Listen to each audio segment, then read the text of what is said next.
in Texas, we usually tie our electric rates to natural gas. And by most standards, I mean, natural gas is an environmentally friendly fuel. I mean, it's not perfect, but it's pretty good. And my question is that why shouldn't we just let the market work, and that when natural gas prices, if they ever resume the prices that we saw a year ago, it would seem to me like alternative energy producers need no public subsidy. I mean, they can go produce the power cheaper. And if natural gas are low like they are now, why should we ask the consumers to basically subsidize this new industry? What's the public policy argument for basically interfering with the market? Well, I guess the way I would approach it is this way. The market's getting ready to have, I'll use your word, interference. And that interference, if you will, is there's going to be some money being required to be paid based upon the carbon content of certain products, including natural gas.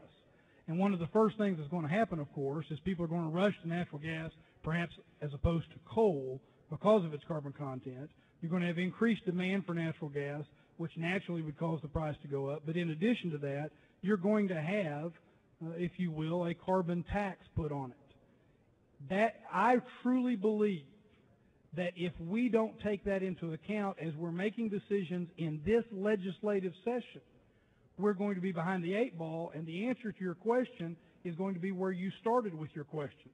You are going to be needing to answer to your constituents that are customers that see their prices go up about why we weren't willing to take action when we could. And there's 2 points about that. One is, right now, the investment tax credit on this helps this happen. And the investment tax grant under the stimulus package allows that for that to be a grant of money if you start building the facilities by the end of 2010. You know, Texas, you're right. Natural gas is something we market everything off of or bench everything off of. But the truth of the matter is, Texas is the highest emitter of CO2.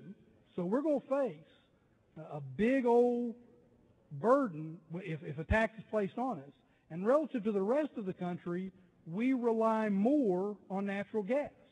So everything in our economy is getting ready to have an increased expense to it.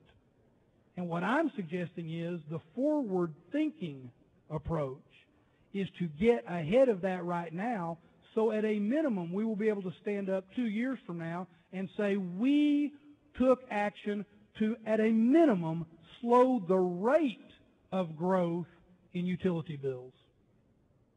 Okay.